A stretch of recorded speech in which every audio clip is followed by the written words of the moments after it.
Olá, amigos e amigas, sou Luiz Rorato, escritor e poeta, e tenho mais um recado importante para vocês. Eu hoje vou falar sobre um pessoal aí que ocupa o poder e está se especializando em fazer o povo de idiota, nós os simples mortais. Aliás, tem muita gente que ocupa o poder há muito tempo e é especialista em nos fazer de idiotas. Aliás, tem muitos que não têm nem formação. Eles se especializaram em nos fazer de idiotas. Tem um pessoal assim, não estudou e assume o poder para fazer o quê? Nos fazer de idiotas. Todos nós. Ou boa parte de nós. Ou será que sou eu só? Não sei. Esse povo especificamente que eu vou falar hoje sobre a especialidade que eles têm em nos fazer de idiotas é aquele povo que age da seguinte forma. Vamos por etapas. A polícia, o Ministério Público, a imprensa, algum participante arrependido denuncia um esquema de corrupção. Ou alguma vítima também denuncia um esquema de corrupção no dinheiro público. Desvio de dinheiro público, superfaturamento, apropriação indébita, peculato, rachadinha, contratação de funcionário fantasma, cobrança de propina e por aí afora. Aí o Ministério Público e a Polícia Federal entram em cena. Investigam, ficam meses, talvez até anos investigando, coletando provas. Um trabalho muito bom, que merece todo o nosso respeito. E os caras são profissionais, eles coletam provas, eles se documentam todas as situações, todas as operações, até que um belo dia eles vão atrás, pedem para o judiciário emitir mandados de busca, apreensão, prisão, condução coercitiva e assim por diante. E o judiciário faz, se julgar que é cabível adotar essas providências, emite esses documentos, um juiz, um desembargador, um ministro do Supremo Tribunal Federal, um ministro do Superior Tribunal de Justiça emite esses documentos autorizando a Polícia Federal, a Polícia Estadual, que seria a Polícia a Polícia Militar ou a Polícia Civil, a fazer essas diligências todas, de busca e apreensão, de condução coercitiva, de prisão, enfim, para fechar o cerco contra a bandidagem, até porque o judiciário só expede essa documentação toda quando está convencida pelo Ministério Público e pelas polícias federal, Polícia Militar ou Polícia Civil que há indícios fortes de crime realizado por uma ou mais pessoas. Quando é mais de duas, já é uma quadrilha. E daí a polícia faz essa diligência, a imprensa cobre, a imprensa dá cobertura correta e profissionalmente, sem qualquer tipo de parcialidade. E esses indivíduos são presos, mais provas são coletadas, os computadores pessoais, os celulares dessas pessoas, bilhetes, anotações, planilhas, dinheiro em espécie, armas, munições, dinheiro em dólar, em euro, em real e outras moedas, barras de ouro e outras provas, enfim, documentos. E daí o indivíduo vai para a cadeia, aí continua-se o processo de coleta e reunião de provas, ouve-se testemunhas, marca-se a data do julgamento, da audiência, dá-se pleno direito de defesa aos réus, aos indiciados ou aos investigados. Vem a tropa de advogados de defesa e fazem seus argumentos, verdadeiros ou falsos, inteligentes ou estúpidos, mas fazem. E daí o processo corre o seu curso normal. Aí chega que um belo dia que é inevitável. As provas são contundentes, as provas são incontestáveis e o indivíduo é condenado em primeira instância. Aí ele recorre, que é um direito dele, não apresenta provas que o inocentam e o indivíduo é condenado em segunda instância. E isso acontece repetidas vezes nas mais diferentes esferas, seja dentro do executivo, do legislativo, do próprio judiciário e também contra o grande universo da sociedade civil e também contra eventuais criminosos dentro do âmbito militar, que também tem. Militar não é santo. O atual ocupante do cargo do presidência, ele e alguns seguidores subordinados e aficionados por ele, andaram fazendo discurso lá em 2018 que militar é santo. Aí na primeira viagem internacional que o presidente vai para o exterior, lá na Espanha, um assessor dele, militar, vejam só o cúmulo do absurdo, dentro do avião presidencial, ou dentro do avião que dava suporte para a viagem presidencial, tinha 37 quilos de maconha, uma coisa de maconha nada, de cocaína.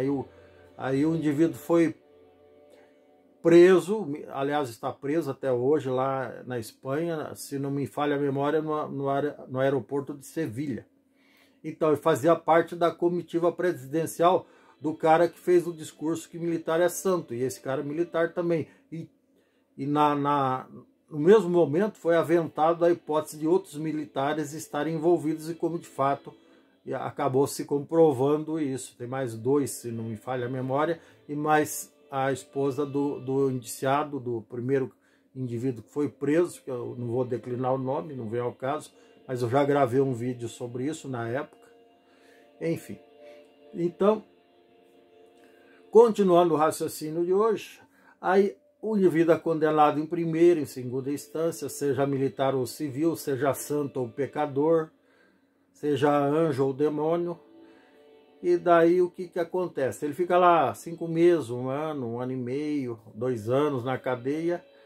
Aí, de repente, não mais que de repente, a pedido da defesa daquele indivíduo, um cidadão, daqueles especialistas em nos fazer de idiotas, resolve, por bem ou por mal, que o indivíduo deveria ser condenado em Jaboticabal e foi condenado em Quixirafobim, não é esse nome que eu vou dizer, em Arraial das Gaivotas, outra cidade, outro estado.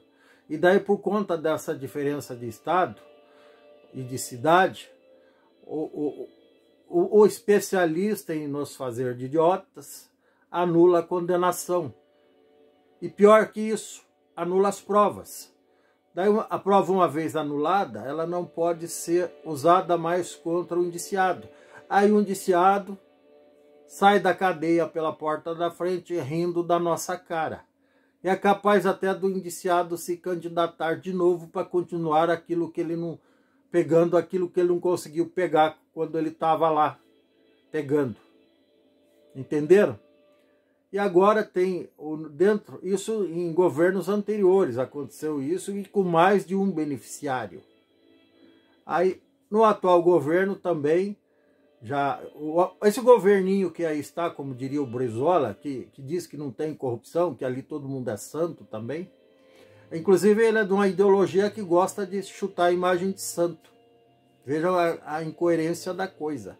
Inclusive tem uns colegas dele que que usam Bíblia para corrupção. Foi denunciado agora, semana passada, no esquema com o ex-ministro da Educação, que, atendendo o pedido do PR Mor, do 01, ou do 0 à esquerda, não sei, ó, é um 0 desses aí,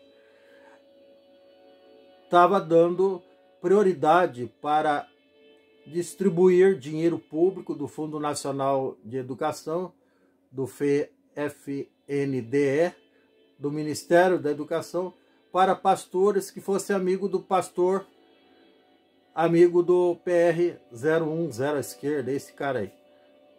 Veja o tamanho da incoerência, o tamanho da... Minha mãe diria que seria da heresia, o tamanho da heresia. Usar a Bíblia como moeda de troca para usurpar dinheiro público, para se apropriar de dinheiro público.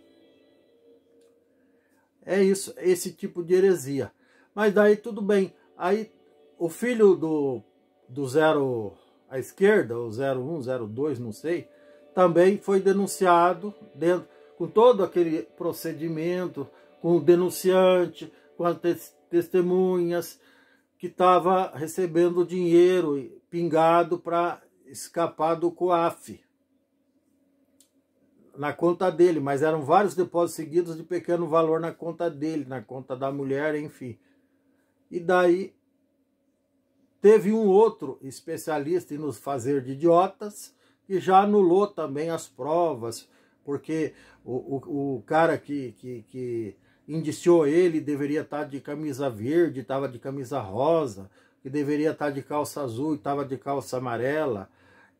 São esses tipos de argumentos que os caras usam, que deveria ter pedido licença, não era meio-dia e deu boa tarde, ou então já era de tarde e deu bom dia, ou era de noite e não falou nada. Então é complicado isso. Aí tem esses caras que ocupam o poder, que ganham muito bem, que tem um gabinete luxuoso, que são indicados, não precisa apresentar currículo, fazer teste, fazer entrevista, para conseguir emprego, são indicados pelos amigos que têm poder. Aí eles retribuem favores aos amigos que têm poder. Aí tem mais uma coisa, esses caras têm emprego vitalício. Eles não podem ser mandados embora igual a gente. Eu já fui mandado embora de uma dezena de empregos no mínimo. Olhou de cara feia pro chefe, tá na rua. Eu passei por isso. Ou então uma vez teve um emprego que eu esqueci o casaco em cima da cadeira, num final de semana, chegou na segunda-feira, o patrão disse que eu era displicente, que eu deixei meu casaco lá e me mandou embora. Foi isso. Então, esses caras têm emprego vitalício, eles podem até, eventualmente, cometer um crime grave, que daí, sabe qual é a punição para eles? Eles são aposentados, antecipa a aposentadoria deles, mantendo o ganho que ele ganhava enquanto era da ativa, enquanto trabalhava. Vejam que punição bacana. Essa é uma punição que eu gostaria de receber eventualmente. É esse tipo de coisa.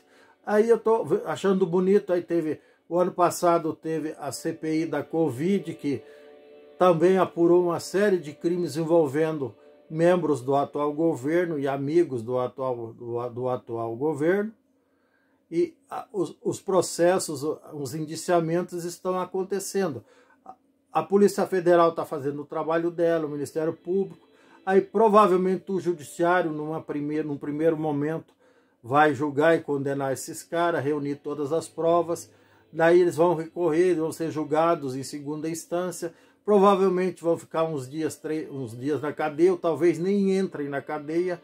Aí vai vir um especialista em nos fazer de idiotas e vai anular as provas, porque o cara, quando cometeu o crime, era deputado estadual e agora é senador, ou porque era senador e agora é deputado estadual, ou porque era vereador em, vamos ver, Arapongas, por exemplo, cometeu o crime em São Paulo, daí ele deveria ser julgado em Manaus, ou vice-versa.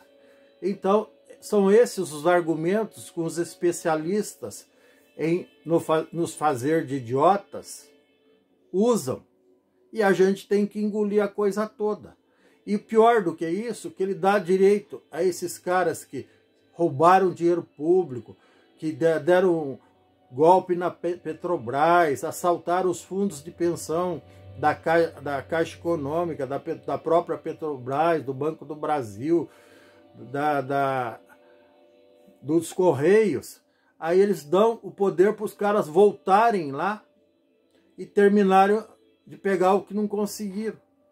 É isso que está acontecendo agora, é isso que vai acontecer agora, provavelmente, nas eleições de 2022, no mês de outubro.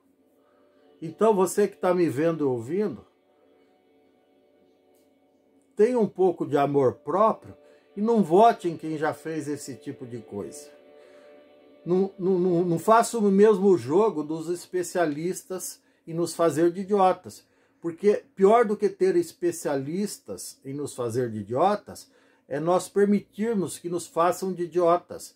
E pior que nós permitirmos que nos façam de idiotas é nós contratarmos especialistas em nos fazer de idiotas para nos fazer de idiotas e nos roubar. Aí é o cúmulo do absurdo mesmo. Daí realmente o país não tem saída e nós não podemos reclamar do preço do tomate. É isso. Abraço.